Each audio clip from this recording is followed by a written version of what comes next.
योग वशिष्ठ का ये सूत्र कहता है, the picture of a snake does not cause fear of a snake when it is realized to be only a picture. Similarly when the जीव snake is clearly understood, there is neither misery nor the cause of misery. जो सर्प है उसकी तस्वीर से कोई डर नहीं लगता जब ये पता चल जाता है कि ये केवल तस्वीर है, सर्प नहीं है. इसी तरह से ये जो सर्प रूपी जीव है, जब इसको स्पष्ट रूप से समझ लिया जाता है तो न दुख होता है और न दुख का कारण होता है.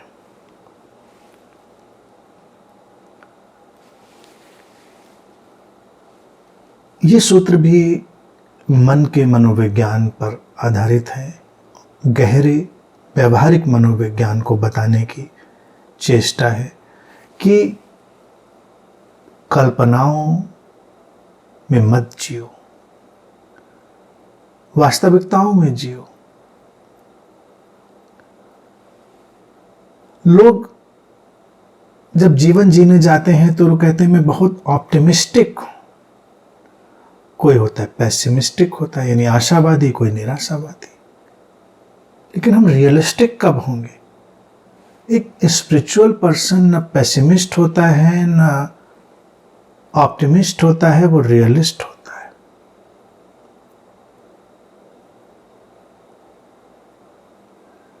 क्योंकि वो जो है जैसा है उसके साथ जीता है, और जो है जैसा है वो तो कमाल का है, वो तो अद्भुत है, अनूठा है, अविश्वसनीय है, अवर्णनीय है, रहस्यमय है, अनंत है और जीवन के गहनतम संभावनाओं से भरा हुआ है.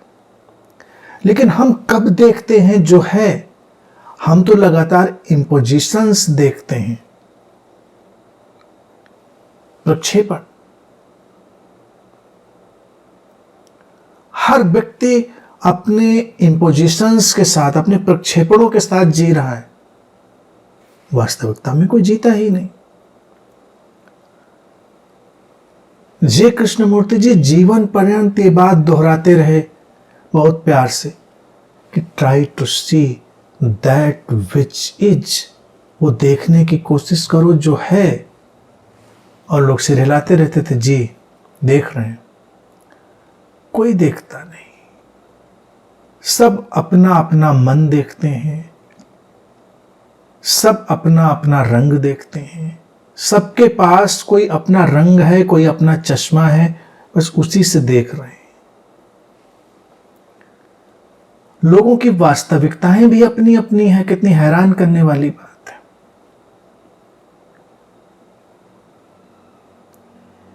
और ऋषि वशिष्ठ यहां पर कह रहे हैं कि सांप की तस्वीर को देखो गौर से, वो सांप नहीं है, काटेगा नहीं, कोई प्रभाव विष का नहीं पड़ेगा, डरो मत.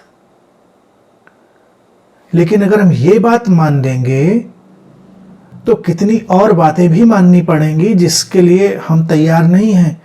कि फिर किसी भगवान की, किसी गुरु की तस्वीर भी तस्वीर है, बोलेगी नहीं, बात नहीं करेगी, तुम्हें स्पर्श नहीं करेगी, जीवन को रूपांतरित नहीं करेगी. जीवित होना ही अद्भुत और अनूठा है.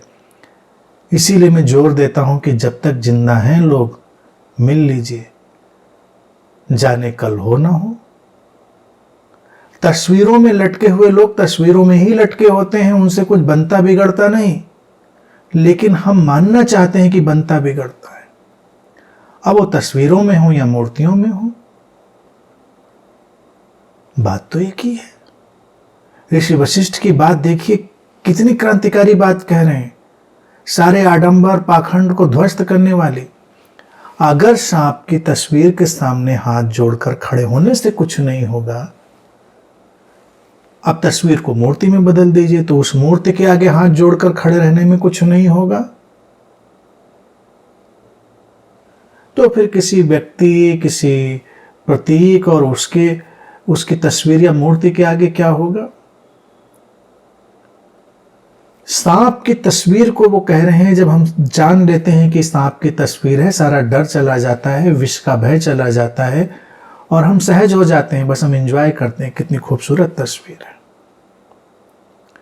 लेकिन अध्यात्म के तल पर हमने तो ये तमाशा बहुत दूर तक खींच दिया है और गुरु लोगों ने भी इसमें तड़का लगाया है। वो तस्वीरें बांटते हैं अपनी और कहते हैं जब तुम घनघोर श्रद्धा से याद करोगे तो हम तस्वीर से निकल कर आ जाएंगे, सहायता करेंगे, तस्वीर से निकल कर आ जाएंगे, काम करेंगे। अब ये तो गनीमत है कि लोग स्पिरिचुअल गाइडेंस ही तस्वीर से निकाल कर करवाने को सोचते हैं। मन तो यही करे कि तस्वीर से निकल के बर्तन वर्तन धुलवाएं, घर में डस्टिंग वस्टिंग करवा लें। अच्छा, वो ज़्यादा जरूरी काम भी अगर वो करवा लें कि गुरु जी की तस्वीर के आगे हाथ जोड़कर बैठे, तस्वीर से निकल आए, हमारे किचन में चाय बना रहे हैं, कमाल हो गया। यूटिलिटी की यूटिलिटी, भक्ति की भक्ति। फिर कुछ गुरु लोग उसको थोड़ा और कठिन बनाते हैं कि इस घड़ी में, इस मुहूर्त में, इस दिशा में जब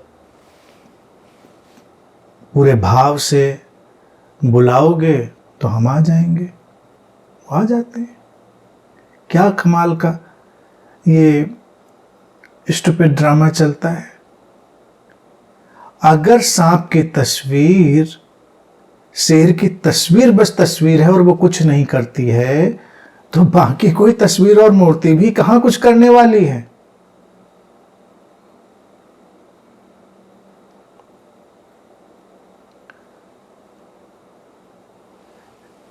जैसे मित्र कह रहे हैं कि एक तस्वीर भी प्रेजेंस का रीअश्योरेंस होता है। रीअश्योरेंस तभी तक जब तक व्यक्ति जिंदा है।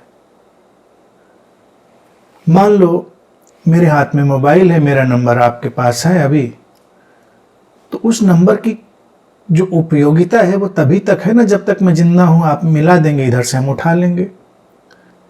लेकिन अध्यात्म में तो नंबर मरने के बाद ज्यादा मिलाते हैं लोग। जिंदा रहते तो नंबर नहीं मिलाते हैं लोग, मरने के बाद सब बैठे हैं सूक्ष्म में संपर्क करने के लिए।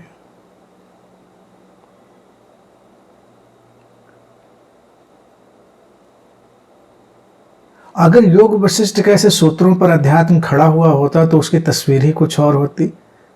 लेकिन हम ऐसे मिट्टी के हाथी को ऊपर असली हाथी इंपोज करने वाले, सांप की तस्वीर को ऊपर असली सांप इंपोज करने वाले मन के साथ आगे बढ़े कि हमने अध्यात्म को क्या से क्या बना दिया है, कितना पैथेटिक बना दिया हमने, कितना दयनीय बना दिया है। काल्पनिक नहीं, वास्तविक जीवन जियो और वास्तविकता रूपांतरण लाती है, वास्तविकता क्रांति लाती है। इसीलिए सूत्र कह रहा है जब इस जीव रूपी सर्प को समझ लिया जाता है तो सब समाधान हो जाता है।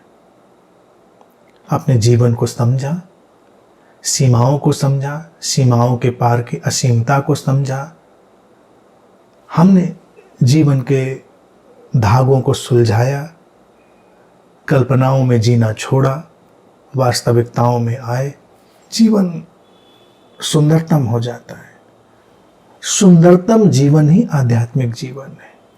गहनतम शांति, गहनतम प्रसन्नता, गहनतम प्रेम और गहनतम समस्वरता से भरा जीवन ही आध्यात्मिक जीवन है। किसी काल्पनिकता में उलझा जीवन किसी भी तरह से आध्यात्मिक नहीं है।